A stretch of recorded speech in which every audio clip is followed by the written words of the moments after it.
Brent. I'm Stuart. And I'm Tom. We're the three founding members of Drei Wunder Western Martial Arts in Portland, Oregon.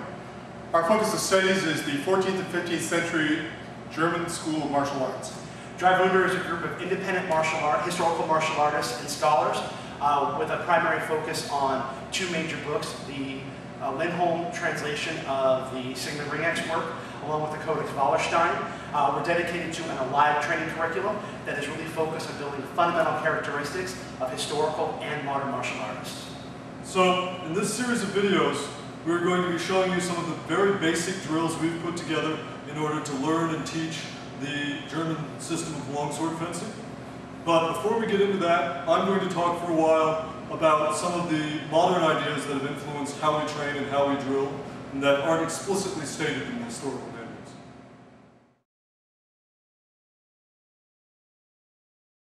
A lot of groups use live training, but it's not something they always explicitly define, and I think being really clear about it can be useful. So I want to define what it is to train alive for you. Alive training means you're training with timing, energy, and motion. You need all three for something to be alive. And now I'm going to define all three of those things for you. Let's start with energy. Energy meaning you're fighting the way you would really fight. You're throwing a punch, you're throwing a cut, the way you really would when fighting or when sparring. You might not be hitting as hard or as fast as you would when you were really in a fight, but you're using the same mechanics. You're being intentional and using intent. You're not changing the way you fight to make the drill work. You're cutting to the person, not cutting to their guard, not stopping short. You're moving through with your techniques. That's energy. You're being energetic, you're being committed with your techniques. Next comes movement. Movement is really simple. It just means you move. You use your footwork, you use your motion of your body to force your opponent or your training partner to continually adjust their distance and their angle to keep them honest in their technique. Both of these things are things I see the HEMA community do pretty well with. The last one is timing. Timing is something that people tend to misunderstand. Timing doesn't mean musical time, something you can measure with a metronome. It means your ability to respond at the appropriate time to your opponent's actions so that you can do something that's advantageous to you. To act with real timing and to develop real timing, you need honest pressure. You need your opponent attacking you with real energy, not with a contrived attack. You need them really moving so that you're adjusting your position relative to them, and you need them attacking in a way that's not entirely predictable. That way you can develop the sort of real sense of timing that will help you when you're sparring or when you're fighting. So if you're training where your opponent's technique is predictable, or where it's in a pattern, where it's in a set rhythm, then you're not developing timing, you're simply developing movement speed. You need all three of these things. You need energy, you need movement, and you need timing for your activity to be alive. If it doesn't have those things, then it's by definition a dead drill. And that can be useful as an activity-specific exercise. It can help you get in shape for the activity. It can help you to develop the strength and the speed and the movements you need for your activity, but it doesn't teach the same things as the live drill. So when you're training alive, when you're training with another person, it just makes sense to train alive because you have that other person as an advantage to your training. When you're training on your own, that's the time to do dead drills and to do exercises.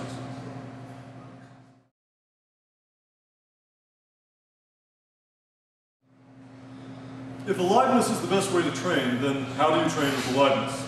Again, this is something a lot of groups do, but don't necessarily clearly articulate. And I think it's really useful for both those leading the study and for those participating to understand what's going on and why. Sparring is alive. It has timing, energy, and motion. But there are options for live training that don't involve jumping directly into sparring. What's useful is setting up little games where people can try an isolated series of positions or techniques against real resistance in an unpredictable manner without the full chaos of open sparring. These are basically live drills. In Drei Wunder, we use a drilling method called the I method. The I method stands for introduction, isolation, integration. It's 3 stages. First is the introduction stage. This is where people gain an intellectual understanding of the technique. You explain it to them, they talk it out with each other, they work to understand it compliantly. They talk back and forth, they work as a group to understand the very basics of how to do the motion. This shouldn't take more than 4 or 5 minutes. If it does, then the group probably isn't ready to do that technique right now. Once you've got the introduction stage done, it's time to go on to the isolation stage. This is when you set up a simple drill, and this is what you're going to see in most of our videos, isolation drills.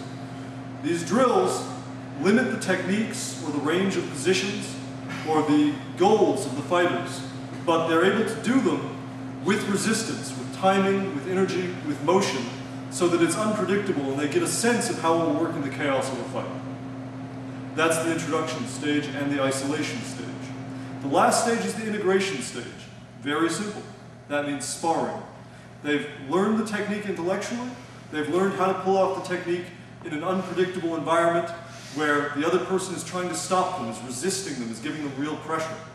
Now they learn where it fits in the strategic whole of the fight by trying to spar openly and trying to integrate what they've just practiced into their sparring. That's the I method.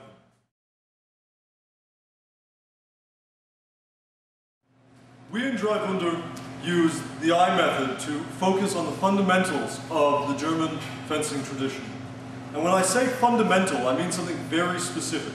The way we define fundamental is it's something that you have to be able to do and do well in order to be considered competent at the art. So you have to be able to do it well and do it without consciously thinking about it as you're doing it.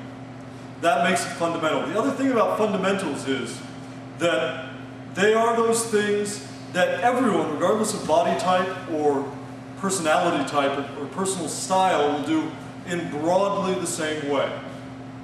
And this is really valuable because if you train for a specific strategic style, then only those people who have that fighting style are going to benefit in your study group from those lessons. If you train the fundamentals, then you're guaranteed of having a lesson that is beneficial to everyone in the group.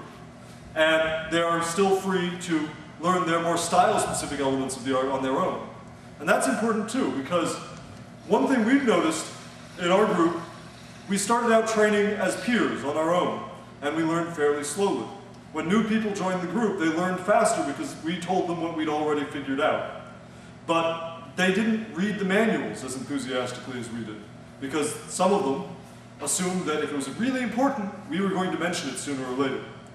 So if your group very explicitly says, we're concentrating on the core fundamentals, there's more to the art, then it's up to them to look for that on their own. And it's not only going to make them better martial artists, it's going to make them better martial scholars.